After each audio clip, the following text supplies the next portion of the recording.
안녕하십니까. 저는 서울 아산병원 내분비내과 당뇨병 센터의 고은입니다. 오늘 동아 아산 건강강좌에서는 당뇨병의 진단과 관리에 대한 내용으로 말씀을 드리고자 합니다. 여러 매체나 그리고 또 현재 병원에서 이제 다니고 있는 환자분들께서는 당뇨병에 대한 관심이 정말 많이 늘고 있겠습니다. 당뇨병이 최근에 우리나라에서도 전체 인구의 한 12% 정도 오기 때문에 미국과 맞먹을 정도, 유럽과 더 이상이 될 정도로 유병률이 급증하고 있기 때문에 여러 이제 내용들을 보면서 당뇨병이 어떤 병일까, 혹시 나한테는 오지 않을까, 현재 당뇨병이 있는 환자분들에서는 어떤 치료를 어떻게 받아야 좋을지가 항상 고민이 되실 겁니다. 항상 이제 당뇨병에 대한 얘기를 하다 보면 제일 먼저 말씀드리게 되는 내용이 인슐린이 되겠습니다. 인슐린은 이렇게 그 췌장에서 만들어집니다. 췌장에서 만들어진 이 인슐린은 근육이랑 간, 지방 조직 같은 데에 이제 포도당이 원활하게 들어갈 수 있도록 이게 도와주는 가장 중요한 호르몬 역할이 되겠습니다. 이 포도당이 들어가야 실제로 우리 몸에 있는 모든 에너지원으로 이제 사용할 수가 있으니까요. 그래서 사실은 정말 중요한 호르몬이 되겠습니다. 하지만 이런 인슐린의 분비와 작용에 대한 저항성이 생기게 되면 당뇨병이 이제 발생하게 되는데, 그 원인들로 항상 물어보시는 게 왜 저만 생겼을까요? 라고 이제 많이 물어보시게 됩니다.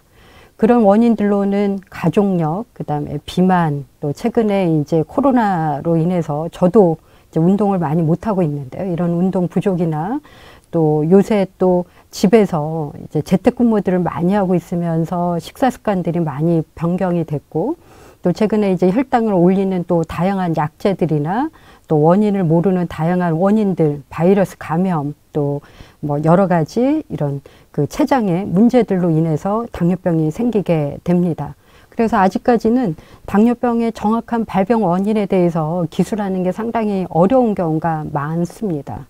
그래서 이런 이유 등으로 해서 당뇨병의 종류를 크게 1형 당뇨병, 2형 당뇨병이라고 이제 기술을 하게 됩니다.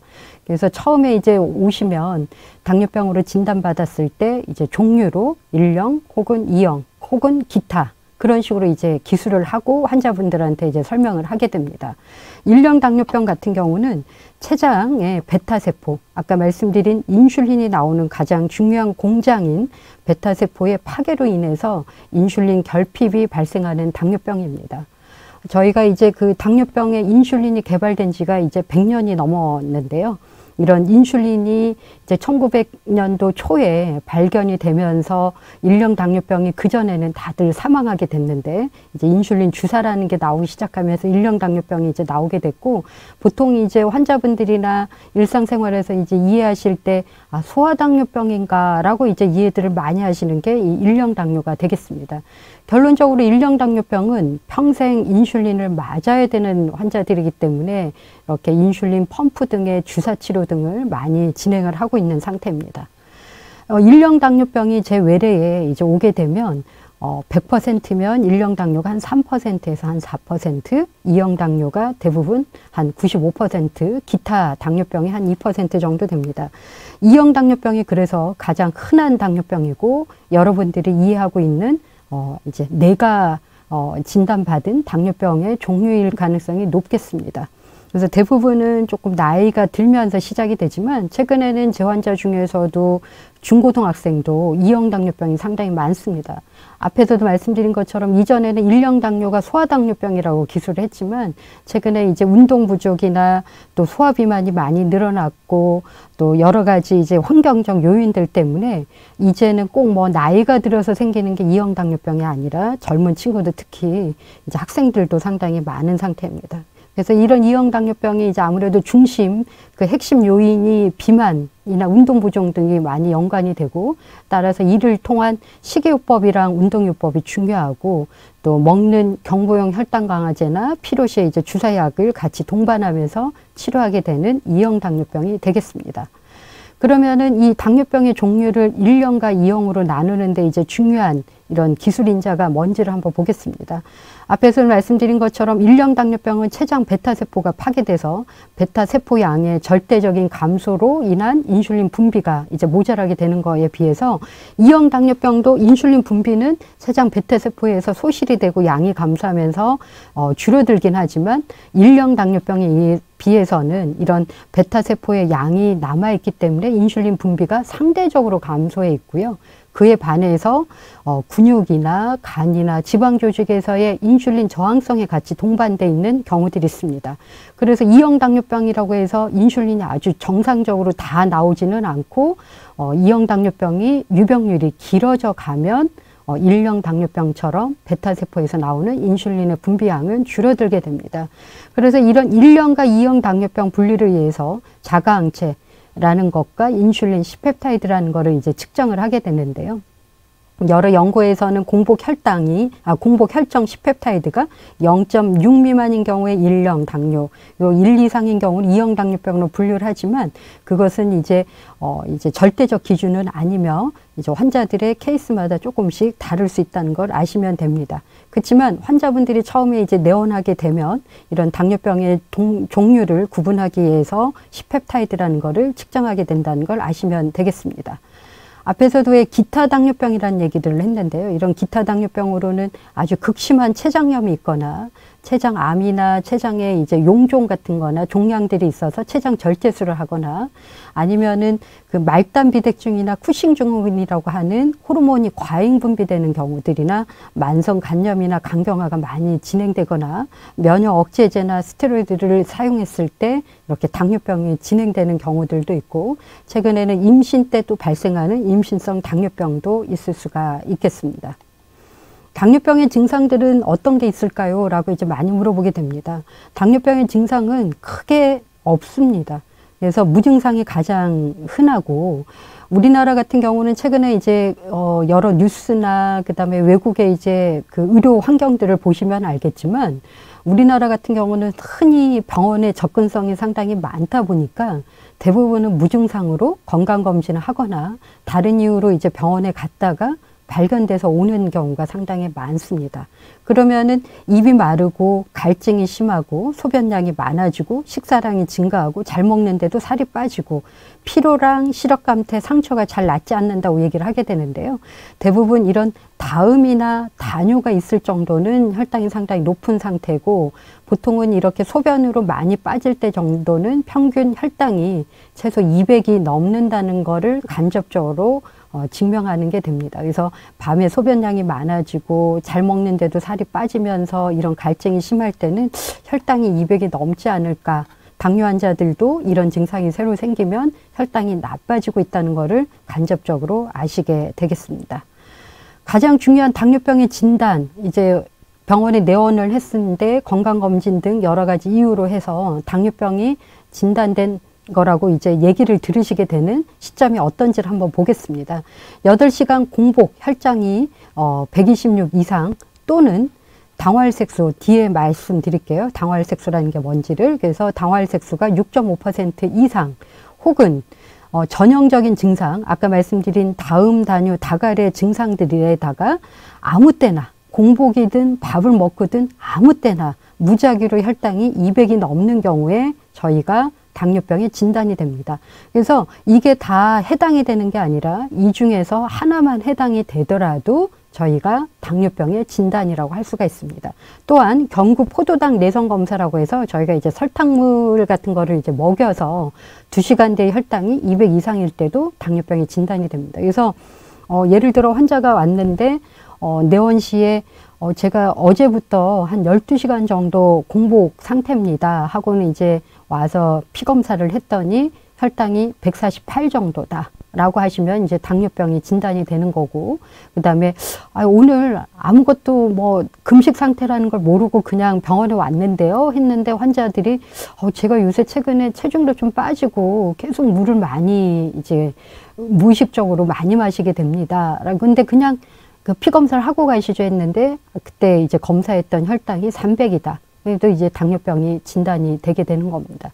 이 126이랑 200이라는 혈당은 임의로 결정된 건 아니고 그 전에 그 옛날 그 분들은 공복 혈당이 140 정도부터가 당뇨병이라고 진단을 했던 기억이 있으실 수 있습니다.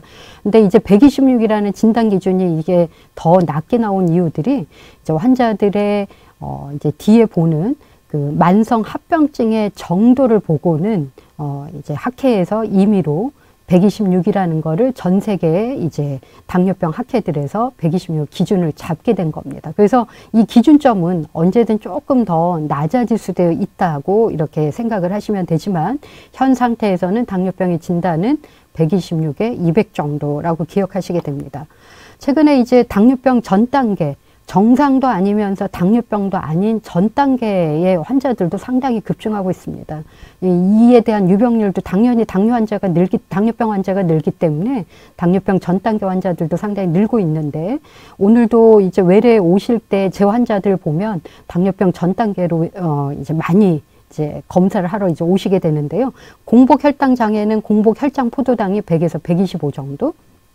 내당능 장애라는 거는 경구 포도당 내성 검사 시 2시간 혈당 포도당이 200 이내에서 140에서 199 사이, 혹은 당화혈색소가 5.7에서 6.4%를 당뇨병 전 단계라고 합니다. 당뇨병 전 단계에서도 이게 당뇨병으로 갈 확률이 이제 한 50%에서 75% 정도까지 되고, 또한 이런 상태에서도 동맥경화증 같은 이런 우리가 말씀드리는 대사질환들의 다른 만성 합병증들이 빨리 진행을 할 수가 있기 때문에 당뇨병 전 단계에 대해서도 적극적인 운동이나 식이요법이 필요할 수가 있겠습니다.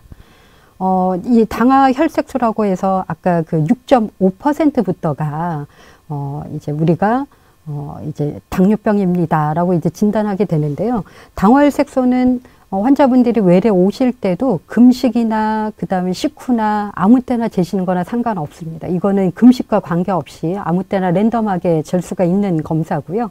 이게 이제 혈색소라고 해서 몸속에 있는 저희의 그 헤모글로빈이라는 거에 이제 혈당이 높으면은 혈중에 많이 높겠죠. 그러면 이게 이제 붙어 있는 양을 보는 겁니다. 근데 이 당화혈색소, 이 적혈구에 그 이제 우리가 쉽게 얘기하면 건강했던 혈색소도 나중에는 이제 나이가 들면 얘가 이제 죽게 되는데 그 시간이 한 3개월 정도 해당이 됩니다. 그래서 지난 3개월의 평균 혈당을 반영하는 가장 중요한 요소가 됩니다.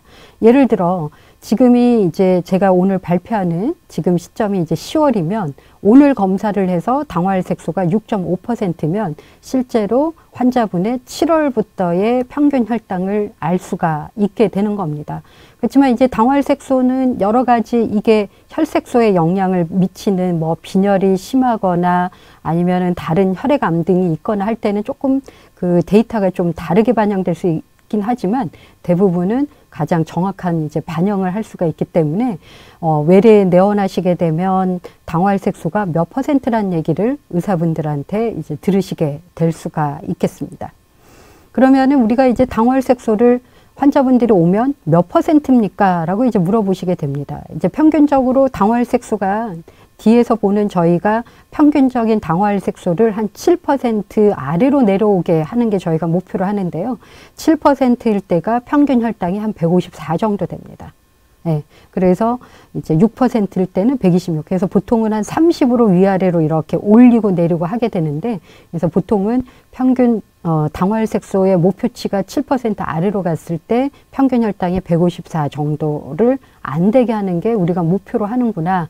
그래서 보통은 환자분들이 오시면은 당신의 당화혈색소는 8%입니다 했을 때는 나의 평균 혈당은 한 180 전후에 있었구나 라고 이제 이해할 수 있는 그런 거라고 이해하시면 되겠습니다. 자, 당뇨병이 그러면은 좀 많이 걱정이 된다. 증상은 없지만 조금 검사를 해봐야 되지 않나? 라고 이제 걱정을 하시게 될 겁니다. 그러면은 실제로 뭐 가까운 병원에 가서 바로 검사를 하셔도 좋고요. 아까 말씀드린 당화혈색소 같은 거나 그런 것들은 꼭 금식이 아닌 경우에도 이제 체크가 가능하기 때문에, 그러면 당뇨병의 위험도 체크리스트를 한번 우리가 이 강의를 들으시면서 한번 체크를 해 보십시오. 자, 당신의 나이는 35세 미만이면 0점, 35에서 44세, 그러니까 35세가 넘어가면 당뇨병의 리스크가 올라갑니다. 2점. 45세 이상 3점. 예, 저도 이제 3점이 넘어가는 것 같습니다. 당신의 부모, 형제 중 한 명이라도 당뇨병이 있습니까? 이것도 상당히 중요한, 아까 말씀드린 그 리스크 팩터 중에 가족력이 중요하다고 했는데요. 있다고 하면 1점이 플러스가 되고요. 당신의 현재 혈압약을 복용하고 있거나 혈압이 140에 90 이상인가요? 네. 그래서 혈압약을 먹고 있거나 혈압이 높으면 140에 90 이상이면 플러스 1점. 당신의 허리 둘레는 얼마나 될까? 당연히 비만이 중요하기 때문에 남자는 84cm 이상, 여자 같은 경우는 77cm 이상인 경우에는 점수가 플러스가 시작이 됩니다. 당신은 현재 담배를 피우고 있나요? 상당히 중요합니다. 뒤에도 다시 말씀드리겠지만 흡연이 상당히 중요한 나중에 합병증이나 당뇨병의 위험도가 되기 때문에 흡연도 당연히 물어보게 됩니다. 우리나라의 이제 대부분 분들이 이제 음주량이 조금 많으신 편인데요. 이것도 해당이 됩니다. 술 종류 관계 없습니다. 저한테 와서 물어보시면은 저는 와인만 먹는데요. 저는 막걸리만 먹는데요. 뭐 그렇게 얘기하시는데요. 술 종류에 관계없이 이제 하루에 몇 잔 이상 드시느냐도 상당히 중요합니다. 그래서 이제 점수를 카운트를 해보시고요. 8에서 9점은 5점에서 7점보다 당뇨병 발생 위험이 2배, 10점 이상일 경우에는 3배 이상이 높아집니다. 그래서 2021년 우리 대한당뇨병학회 진료 지침에서는 총점이 5점 이상일 경우는 당뇨병 있을 위험이 높으므로 혈당 검사를 해보시는 게 어떻겠냐고 생각을 하게 됩니다. 근데 벌써 나이만 해도 45세 이상이면 3점이니까 여기에 뭐 아까 말씀드린 가족력이나 약간만 살이 찌거나 담배만 피거나 술만 마셔도 사실은 5점 이상이기 때문에 실제로 나이가 이제 조금 들어간다. 이제는 중년기를 넘어갈 때 할 때는 꼭 반드시 당뇨병 검사를 해보셔야 되는 게 옳지 않을까 싶습니다. 자, 당뇨병의 이제 급성 합병증에 대해서 알아보겠습니다. 당뇨병이 치료를 해야 되는 가장 중요한 이유 중에 하나가 이제 합병증이 생기지 말아야 되는 거를 항상 걱정하시게 되는데요. 만성 합병증은 좀 이따 말씀드리고 먼저 급성 합병증에 대해서 말씀드리겠습니다. 응급실로 당뇨병의 이제 초기 진단 때랑 그리고 여러 가지 급성 합병증으로 응급실로 오시게 됩니다. 이제 아주 혈당이 높을 때를 고삼투압성 고혈당 상태나 당뇨병성 케톤 산증이라고 하는데 이런 경우는 응급실에 반드시 이제 오시게 되는 조금 위험한 병이긴 하지만 실제로 환자분들이 많이 닥칠 일은 없기 때문에 이에 대해서는 크게 의사들을 믿으시고 진료를 받으시면 될 거고요. 그렇지만 환자분들이 꼭 하셔야 되는 가장 중요한 급성 합병증은 저혈당입니다. 가끔씩 이제 환자들이 와서 저한테 그런 얘기를 합니다. 어젯밤에 저혈당이 왔었는데 내가 생전 평생 처음으로 느끼는 두려움이랑 이러다가 죽을 수도 있겠구나 하는 생각을 들었다 하는 경우들이 있습니다. 그게 저혈당에 대한 그 증상들입니다. 혈당이 한 70 이하로 떨어질 때가 이제 저혈당이 증상이 되는데 이제 식은땀이나 떨림, 어지러움, 혼수까지 올 수가 있습니다. 왜냐하면 이 뇌에서는 이 혈당, 포도당만 갖고 그 에너지원을 사용하기 때문에 실제로 혈당이 빨리 극복이 되지 않으면 뇌에서는 에너지가 공급이 되지 않기 때문에 실제로 느끼는 중풍보다도 더 위험한 상태가 될 수가 있기 때문에 이제 환자분들이 의식을 소실하는 경우까지 상당히 많고 또 의식을 소실하면서 어디에 이제 넘어지면서 많이 이제 부딪히거나 아니면 머리 같은 데로 이제 부딪히면서도 사고가 나는 경우가 많습니다. 그래서 이럴 수가 있는 것들이 경구 혈당 강화제나 인슐린 치료 중에 식사를 거르거나 너무 섭취하거나 요새 혈당이 너무 높으니까 내가 좀 더 운동을 좀 많이 해야 되겠어 해서 공복 상태에서 식사를 충분히 하지 않은 그냥 새벽 같은 때 과다한 활동을 하는 경우나 운동을 많이 하는 경우 그리고 이전보다 인슐린을 조금 더 혈당을 낮추려고 노력을 하면서 조금 과량 투여하거나 약을 경구용 혈당 강화제 중에 저혈당을 일으키는 약들을 잘못해서 2번 복용하거나 하는 이런 일들이 있을 수가 있습니다. 그래서 항상 저혈당에 대해서는 환자분들이 충분한 그 대처 요령이 필요한데요. 의식이 명료할 때는 혈당 검사를 해서 실제로 저혈당인지를 확인하고 이게 만약에 시간이 모자랄 때는 바로 혈당을 빨리 올릴 수 있는 이런 뭐 사탕이나 꿀 한 숟가락, 초콜릿 2-3개 정도, 사과 반 개, 콜라 반잔 정도, 주스 반잔, 요구르트 1개 정도 됩니다. 그래서 이런 것들을 이제 음식을 섭취하고 그러고는 혈당 검사를 해보셔도 괜찮습니다. 근데 이제 또 문제는 너무 저혈당이다 해가지고 이제 또 너무 많이 드시면 또 혈당이 또 갑자기 상승해서 너무 많이 올라갈 수도 있기 때문에 이 정도 먼저 드시고 조금 증상들이 완화되면 혈당을 체크하면서 보시면 되겠습니다. 그리고 의식이 명료하지 않은 경우는 주위의 도움이 필요한데요.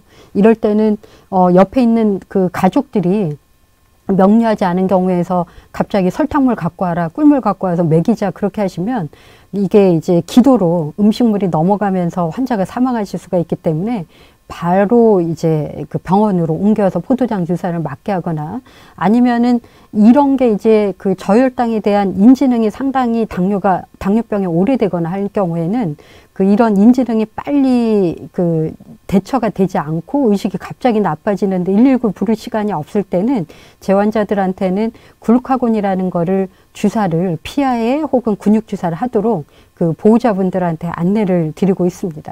그래서 가끔씩은 글루카곤 주사라는 거를 아주 이제 저혈당에 대한 심한 이전에 히스토리가 있거나 아니면은 위험한 그런 리스크가 있는 경우들은 의사들이 처방을 하고 있는 상태입니다.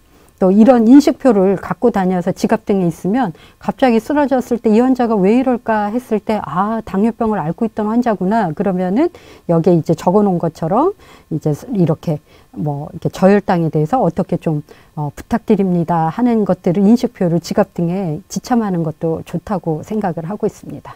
그래서 저혈당 예방하기 위해서는 규칙적인 식사와 운동 전에 혈당을 측정을 하고 그 다음에 운동 중이나 외출 시에는 간식을 지참을 하면서 그 다음에 새벽이나 식전에 운동하는 것보다는 식후에 운동하는 것을 조금 더 권하고 있는 상태입니다.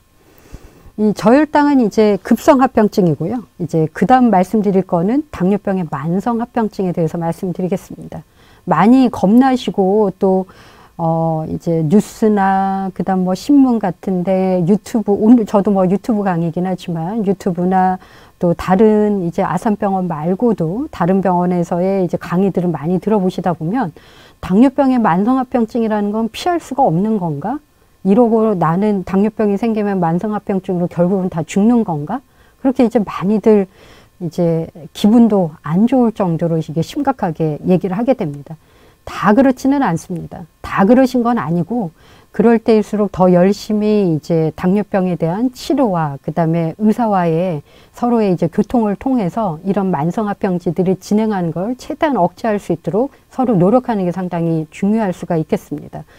당뇨병의 이제 만성합병증으로는 눈, 콩팥, 신경, 심장혈관, 뇌혈관, 말초혈관 등이 있겠습니다. 상당히 뭐 사실은 보다 보면은 전신에 다 당뇨병이 미치는 맛은 정말 무섭지만 아까 말씀드린 것처럼 제 환자들이 수천 명이 넘는데요. 그분들이 다 만성합병증에 오지는 않습니다. 그래서 그 뒤에 이런 만성합병증에 대해서 우리가 적극적으로 어떤 노력을 해야 될지를 한번 살펴보도록 하겠습니다.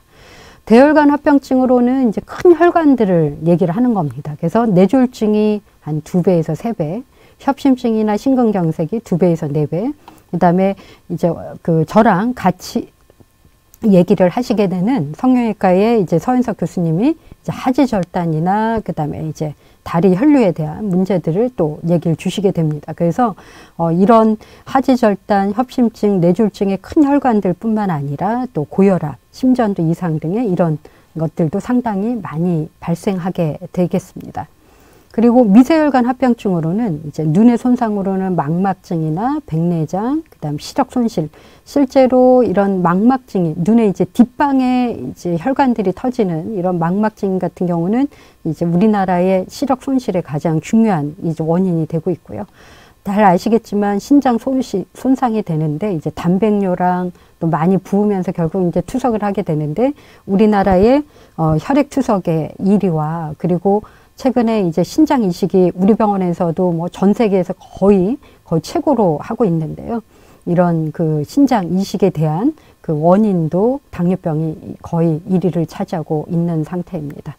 또한 이제 말초 신경도 이제 손상을 받아서 아주 심한 저림이나 밤에 이제 통증들이 올 수가 있고 기립성 저혈압 그리고 궤양이나 발에 골수염 등이 이제 올 수 있는 것들이 있겠습니다.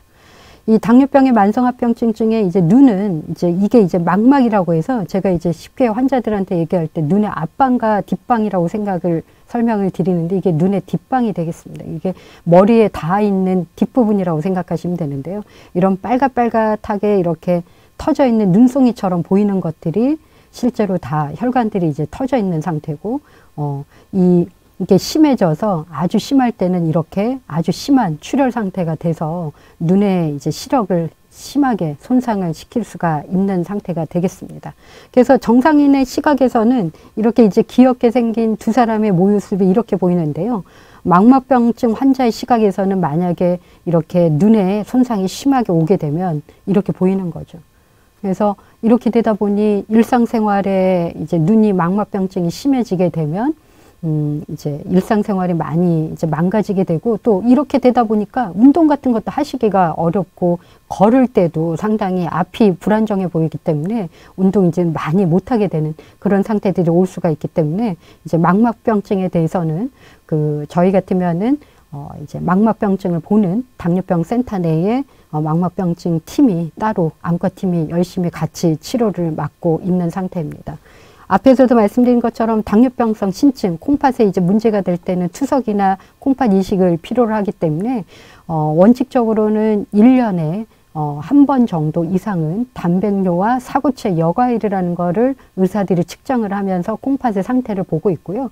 최근에는 많은 경구용 혈당 강화제나 주사제 그리고 혈압약들이 이런 당뇨병성 신증에 대한 많은 좋은 데이터들을 내고 있기 때문에 조금 더 치료가 더 좋아질 거라고 예상을 하고 있습니다. 그렇지만 이런 당뇨병성 신증에서는 아까도 말씀드린 혈압약 중에 혈압 치료도 상당히 중요하기 때문에 또 신장내과와 같은 또 협조가 필요하기도 합니다.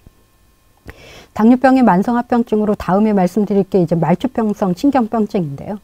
이게 보시면은 누가 이게 사진을 찍어서 이제 보여주셨는데 정말 이런 상태신 것 같아요. 그래서 제 환자들 이 말초 이제 신경병증이 있는 경우들은 다른 사람들은 잘 알지 못하는 나만 힘든 그런 과정을 많이 밟는다 합니다. 특히 이제 밤에 심한 통증이나 쥐가 나면서 양쪽에 대칭적으로 발바닥이나 발등, 발목으로 해서 밑에서부터 위로 올라오면서 나중에는 손까지 이제 천천히 올라오는, 우리가 이제 보통 디스크나 허리에 척추협착증 같은 경우는 위에서 내려가는 이제 통증이 있다면, 이 당뇨병의 만성 심줄경증의 신경병증인 경우는 이 다리 하단부, 발바닥부터 올라오고 대칭적으로 올라오는 특징적인, 그리고 밤에 심해지는 특징적인 증상들을 많이 보여주게 됩니다. 그래서 이게 대한당뇨병학회 진료지침에서 이제 보시면은 이런 것들이 이제 증상을 저희가 이제 점수로 표현하는 건데요. 발 또는 다리에 저림감이 있습니까? 화끈거리는 통증을 느낀 적이 있습니까? 발에 무엇이 닿을 때 과민하게 느낍니까? 갑자기 쥐가 납니까? 찌르는 듯한 느낌을 받은 적이 있습니까? 그리고 목욕할 때 뜨거운 물과 차가운 물을 구분할 수 있습니까? 이게 말초신경증이 나빠지게 되면 이런 온도에 대한 리스판스도 떨어지기 때문에 화상도 상당히 많이 옵니다.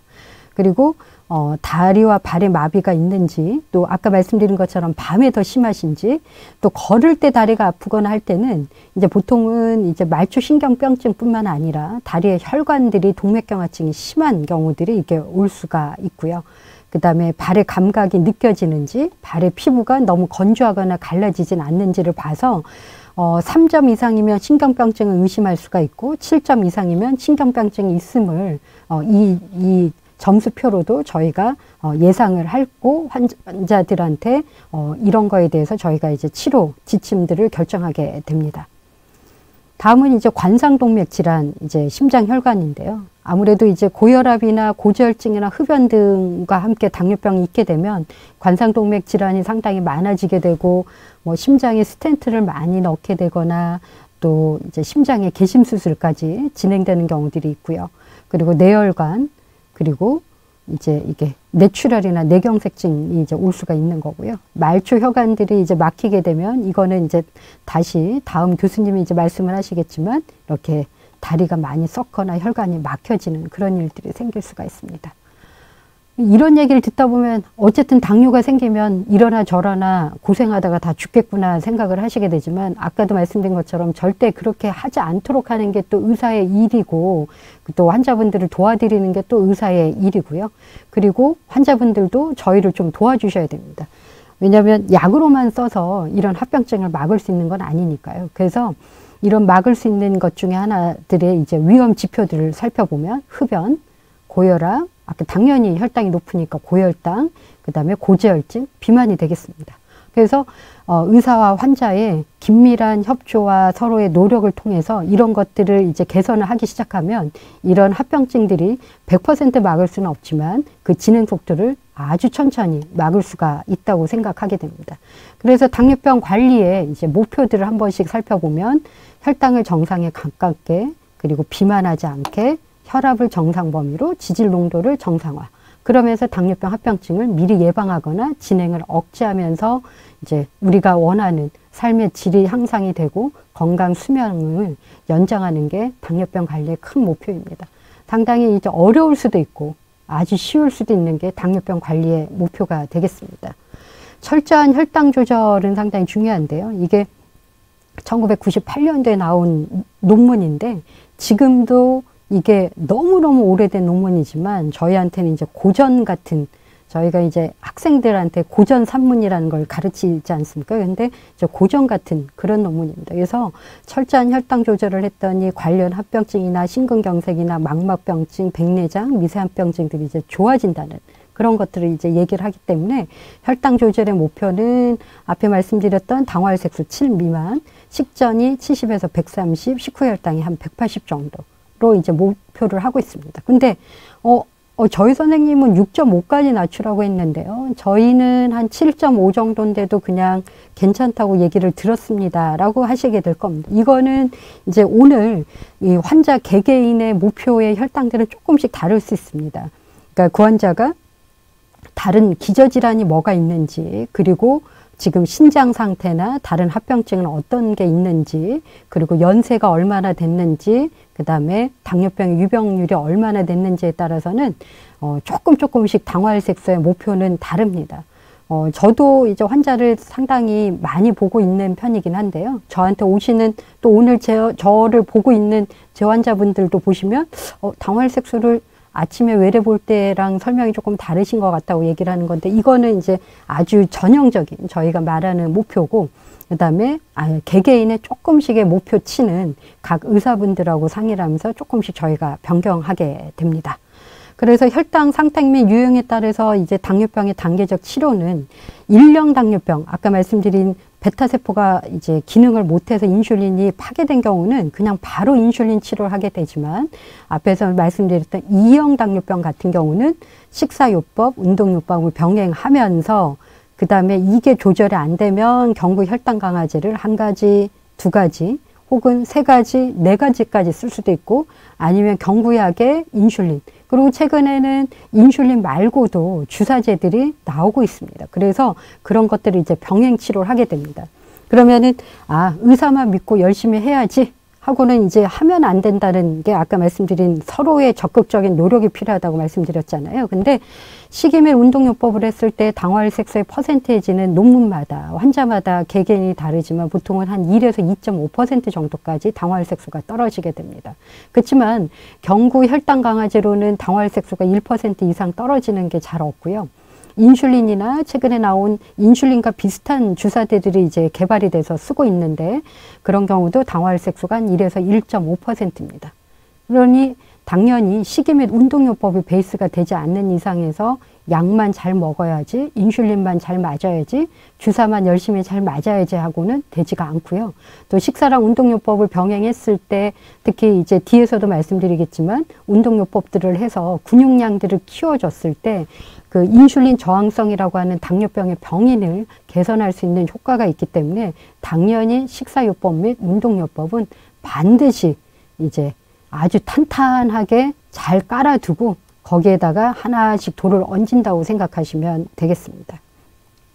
당뇨병 시기에 대해서는 정말 저도 많은 뉴스들을 보다 보면 저런 게 몸에 좋은 건가? 저도 이제 당뇨병을 보고 있는 의사지만 시계에 대한 설명들이 너무 많아서 또 최근에 보면은 여러 가지 이제 뭐 보조식품들이 너무 많이 나와서 저런 것들이 좋은가?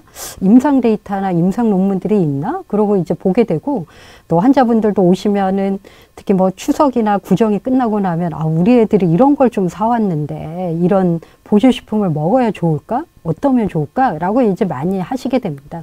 이거는 이제 보조식품이나 당뇨병에 좋은 음식이라는 게 있을까라고는 제가 자신 있게 말씀드릴 거는 없습니다. 아직까지는 임상 데이터에서 아주 이런 음식들이 뭐 혈당을 아주 없앴다라고 얘기할 정도로 광고를 할 수 있는 것들은 없습니다. 그렇지만 가장 중요한 거는 과식을 피하고 그다음에 자기의 적절 체중이 얼마인지를 나이와 키와 그런 것들을 이제 보아서 체질량 지수를 알맞게 이제 조절을 하면서, 또 제일 중요한 게 일정한 시간에 규칙적으로 골고루 천천히입니다. 제가 환자들한테 와서 제일 먼저 얘기하는 게 제발 천천히 드시라고 얘기를 하게 됩니다. 저도 뭐 항상 바쁘다 보면 급하게 이제 먹는 버릇이 있는데요. 상당히 식사를 천천히 하시는 것도 이제 간이나 그다음에 소장에서 여러 가지 호르몬 이펙트나 그리고 혈당을 이제 조절해야 되는 여러 가지 이유에서는 식사를 천천히 하시는 게 상당히 중요하고요. 그렇지만 이제 단순당이나 고지방 식품은 당연히 제한하시게 될 거고, 가능한 싱겁게 드시는 게 좋고 섬유소가 많은 식품을 충분히 먹는 것들이 이제 중요하다라고 얘기를 하게 됩니다. 당연히 보시면은 나는 이렇게 하고 있는 것 같은데 라고 하시게 되는데, 이제 실제로 이런 당뇨병 시기에 대해서 아까 말씀드린 것처럼 적절한 시간에 꼭 식사하시고 아침 꼭 드시고 그다음 천천히 드시는, 그러고는 이제 아무래도 이제 단순당을 피할 수 있는 그런 것들을 해주시면 상당히 중요하다고 생각이 됩니다. 최근에 이제 코로나로 인해서 저도 여러분들을 유튜브가 아니라 실제로는 오프라인에서 실제로 얼굴을 보면서 이렇게 강의도 드리고 그다음 질문도 받아야 되는 게 가장 중요하긴 한데, 지금 상태에서는 이렇게 이제 온라인으로 만나 뵈게 돼서 저도 이제 섭섭하게 생각을 하게 됩니다. 그래서 저희도 최근에 들어서는 이게 코로나로 인한 여러 가지 이유들로 밖에 나가서 이제 운동하는 게 상당히 이제 많이 제한이 되다 보니까 환자분들이 상당히 많이 운동을 못 한다는 얘기를 하게 됩니다. 최근에 이제 적절한 운동이라는 거를 이제 대한당뇨병학회에서 이렇게 이제 기술을 하고 있습니다. 가장 중요한 거는 유산소 운동과 저항 운동, 그러니까 근육 운동을 반드시 같이 하는 게 가장 좋은 것 같습니다. 최근에도 이제 여러 논문들이나 환자들을 이제 직접 보다 보면 유산소 운동만 단순히 하는 것보다는 저항 운동, 근육 운동을 같이 하시는 게 가장 중요하다는 거죠. 그래서 유산소 운동 일주일에 150분 이상 중강도로 일주일에 적어도 3일 이상 하고 연속해서 이틀 이상 쉬지 않는 게 좋다. 저항 운동은 금기가 없는 한 일주일에 2번 이상 한다. 저희한테 항상 물어봅니다. 선생님은 그렇게 하시나요? 저는 이렇게 많이 못하고 있습니다, 사실은. 근데 이제 저처럼 변명이 아니라 이제 당뇨병이 있기 때문에 이제 적극적으로 하시는 게 좋고, 아까 말씀드린 함께 하는 게 가장 중요하다고 얘기를 하게 됩니다. 그렇지만, 그러면은 무조건 운동을 해야 되는구나 하는 게 아니라, 처음 운동을 시작하기 전에는 항상 의사들하고 상의를 좀 하셔야 됩니다. 처음에 이제 2형 당뇨병이 오게 되면 제일 먼저 합병증 검사라는 걸 하게 됩니다. 당뇨병이 처음 진단됐는데 벌써 합병증 검사를 합니까? 라고 이제 물어보시게 되는데요. 2형 당뇨병 같은 경우는 실제로 언제부터 발생했는지에 대한 정확한 그 상태를 알 수가 없기 때문에 당뇨병을 처음 진단받더라도 2형 당뇨병은 심혈관 질환 같은 대혈관 합병증 및 미세혈관, 앞에 말씀드린 그런 것들의 합병증 검사를 하게 됩니다.